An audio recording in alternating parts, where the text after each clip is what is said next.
கூடாரை வெல்லும் சீர் கோவிந்தா உந்தன்னை பாடி பறை கொண்டு யாம் பெருஞ்சம் மானம் நாடு புகழுகோ பரிசினால் நன்றாக நாடு புகழும் பரிசினால் நன்றாக சூடகமே தோள்வளையே தோடே செவி பூவே படகமே என்றனைய பல்கலனோ யாமணிவோம் ஆடை உடுப்போம் அதன் பின்னே பாற்றோரு மூட நெய் பெய்து முழங்கை வழிவார மூட நெய் பெய்து முழங்கை வழிவார கூடி இருந்து குளிர்ந்தேலோ ரெம்பவாய் கூடாரை வெல்லும் சீர் கோவிந்தா. அனைவருக்கும் நமஸ்காரம். பாசுரம் 27 கூடாரை வெல்லும் சீர். விளக்கம். முன்புடைய பாசுரத்தின் தொடர்ச்சியாக இந்த பாசுரத்திலும் ஆண்டாள் பகவானை சேவிப்பதனால், இந்த பாவை நோன்பு இருப்பதனால் நமக்கு கிடைக்கக்கூடிய பலன்கள் என்னென்னு சொல்கிறார். முன்பு பாசுரத்தில் நம்ம பார்த்தோம், அந்த குழந்தையை கூட்டிட்டு போகிற அந்த அம்மா அந்த குழந்தைக்கு தேவையான லட்டு கிடைக்கும்னு சொல்லிட்டு, மேலும் அதற்கு தேவையான பிற விஷயங்களான இந்த உலக வாழ்க்கையில் தேவையான மற்றவர்களுடன் போட்டியிட்டாலும் வெல்லக்கூடியது அப்படின்னு உடனே கிடைக்கக்கூடிய விஷயம் கிடையாது. ஆனாலும் பகவான்கிட்ட நீ பிரார்த்தனை பண்ணிக்கோ, நல்ல ஆரோக்கியம் வேணும், நல்ல தேக பலம் வேண்டும், நல்ல படிப்பு வேண்டும், எல்லாவற்றும் சிறந்து விளங்கணும் அப்படின்ற அந்த குழந்தை சொல்லக்கூடிய விஷயங்களை நீ பகவானிடத்தை பிரார்த்தனை பண்ணிக்கோன்னு சொல்லி கேட்குறா. பகவானிடத்தில் பிரார்த்தனை பண்ணக்கூடிய அந்த விஷயங்கள் உடனடியாக பலன் தெரிய போவதில்லை. எப்பொழுதெல்லாம் அதற்கான வாய்ப்பு ஏற்படுகின்றதோ அப்பொழுதுதான் அந்த குழந்தைக்கு அதன் பலனானது அறியப்படும். இங்கும் பகவானிடத்திலே இந்த ஆயர்குல பெண்கள், ஆண்டாளுடன் சேர்ந்து செல்லும் இந்த பெண்கள் விரும்புவது மோட்சம். மோட்சம்ன்றது உடனே தெரிய போகிறது கிடையாது. அதனால் ஆண்டாள் என்ன சொல்கிறா, இந்த குழந்தைகளுக்கு தேவையான லட்டை கொடுத்துரு பகவானேன்னு சொல்கிறா. லட்டுன்னா என்ன? அந்த குழந்தைகள் அணிய வேண்டிய அணிகலன்கள். பெண்டிர்களுக்கு மிக பிடித்தது என்ன? ஆடை அணிகலன்கள். அந்த அணிகலன்களை அளிப்பாயாக, அவர்கள் வேண்டிய அணிகலன்களை அவர்களுக்குடன் அணிப்பாயாகன்னு சொல்கிறா. அது சொல்லக்கூடியது என்னென்னா, கையில் அணியக்கூடிய சூடகம், தோளில் அணியும் பாகுவலயம், காதில் அணியும் தோடு கர்ணப்பூ, காலில் அணியும் பாடகம், இதெல்லாம் எங்களுக்கு கொடு, புது ட்ரெஸ்ஸை கொடு அப்படின்னு சொல்கிறான். பகவானின் கண்ணன் நீல நிறத்தில் நீலமேக சாமளனாக வெண்மை நிறைந்த பார்க்கடலில் பள்ளி கொண்டிருக்கின்றான். அந்த பார்க்கடலை ஞாபகப்படுத்தும் விதமாக நெய்யும் பாலும் கலந்த சோறை நாங்கள் உண்ணப்போகிறோம். எப்போ நம்ம ஃபுல்ஃபில்லாக சாப்பிடுவோம்? நம்முடைய ஏதாவது ஒரு வேலை நிறைவு பெற்றவுடன் வயிறானது திருப்தியாக அந்த உணவை உட்கொள்ளும். இந்த பாடலில் ஒரு விஷயமானது தெளிவாக்கப்பட்டிருக்கிறது. முதலில் எல்லா பெண்களுடன் சேர்ந்து ஆண்டாளானவள் இந்த மார்கழி நோன்பிருக்க செல்கின்றாள். அதில் ஒரு தோழி பெண்ணை எழுப்புவதற்கு மிகுந்த நேரம் ஆகின்றது. அந்த தோழி பெண்ணை எழுப்பி அழைத்துச் செல்கின்றாள்.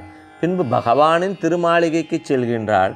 பகவானின் திருமாளிகையில் பகவானை எழுப்ப வேண்டி பிராட்டியாரிடத்திலே பிரார்த்தனை செய்கின்றாள். பின்பு பகவானிடத்திலே பிரார்த்தனை செய்கின்றாள்.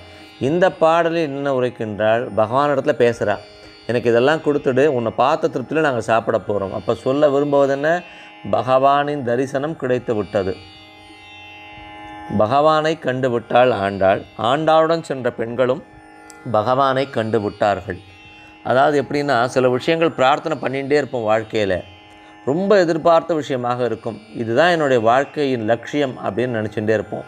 அது சுவிட்ச் போட்டால் மாதிரி நேற்று வரைக்கும் இல்லாத விஷயம் இன்றைக்கி சடனாக நமக்கு வந்துடாது.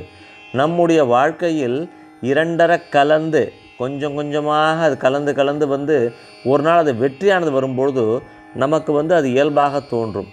பகவான் ஏன் இப்படி தரார், உடனே ஏன் கொடுக்கறதில்ல, ஏன் கொஞ்சம் கொஞ்சமாக அதை சேர்த்து நம்மக்கிட்ட கொடுக்குறாருன்னா, அதனுடைய மகத்துவமானது, அதனுடைய பலன் ஆனது நமக்கு தலைக்கணம் தரக்கூடாது.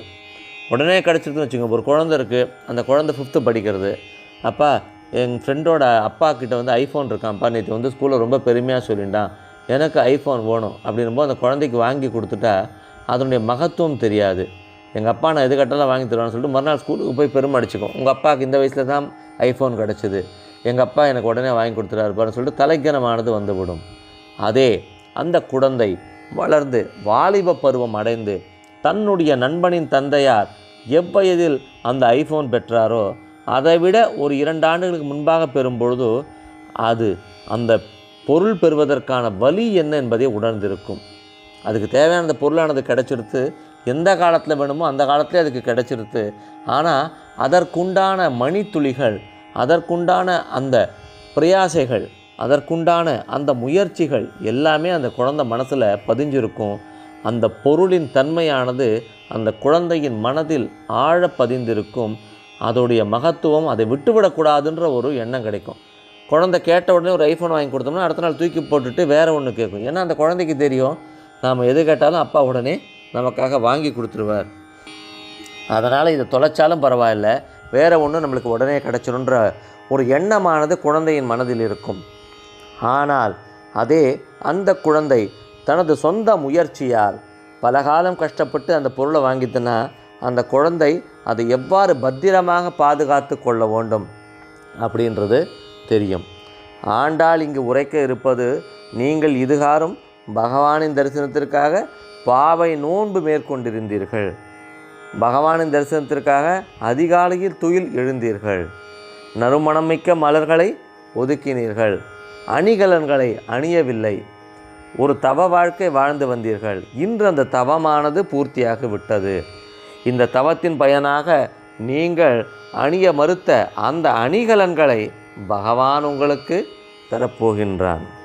பகவானே தனது திருக்கரத்தினால் புத்தாடை உங்களுக்கு தரப்போகின்றான். இந்த மகிழ்ச்சியை கொண்டாட இதுதாரம் வரை நாம் உண்ணா நோன்பிருந்த நாம், ரெஸ்ட்ரிக்டட் ஃபுட் எடுத்துக்கொண்டிருந்த நாம், இன்று நெய்யும் பாலும் கலந்து சோறு உண்ண போகிறோம்னு சொல்கிறார். ஜீவாத்மாவுக்கு சொல்கிற விஷயமே இதுதான். லௌகீக வாழ்க்கையில் ஈடுபட்டுட்டே இருக்க, இதிலே சுற்றி வந்துட்டு இருக்க போகிற, அதனால் ஒழுங்கு மரியாதையாக பகவானோட நாமஸ்மரணை ஆரம்பிக்கிற ஆண்டாள், அந்த நாமஸ்மரணை செய்யக்கூடிய இந்த ஜீவாத்மாவானது ஒரு குறிப்பிட்ட காலம் வரும்பொழுது ஈடுபாடானது அதில் மிகுந்து லௌகீக வாழ்க்கையில் சிறிது குறைந்து விடும். சிறிதில் நன்னாவே குறைஞ்சிடும்.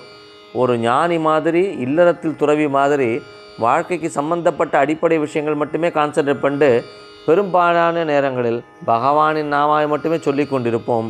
அந்த சாதனையில் ஈடுபட்டு கொண்டிருப்போம். அப்பொழுது ஒரு நாள் பகவான் நமக்கு தேவையான அந்த மோட்சகதியை நமக்கு அளிப்பான். இதுகாரம் வரை இந்த உலக வாழ்வியலின் சுவையை மட்டுமே அருந்தியிருந்த நாம், அன்று பகவான் அளிக்கக்கூடிய அந்த அமுதமான அந்த சச்சிதானந்தத்தை எப்பொழுது அருந்த ஆரம்பிக்கின்றோமோ அப்பொழுது அதன் சுவையே அலாதி. ஆண்டாள் சொல்ல வல்லது கூடாரை வெல்லும் அப்படின்னும் பொழுது பகைவரை வெல்லுன்ற ஒரு பதம் இங்கே வருது. பகைவர் அப்படின்னும் பொழுது நம்மை சுற்றி இருக்கக்கூடிய நம்முடைய குணங்கள் தான் நமக்கு பகைவர்கள். பகவானின் சாநித்தியத்தை நோக்கி நம்மை அழைத்து செல்லாத இந்த லௌகீக வாழ்க்கை சார்ந்த விஷயங்கள் தான் நமக்கு பகைவர்கள். அந்த பகைவர்களெல்லாம் வென்று பகவானானவன் நீ ஒரு அடி எடுத்து வைக்கும் பொழுது அவன் பல அடி முன்வந்து உன்னை அழைத்து செல்கிறான்.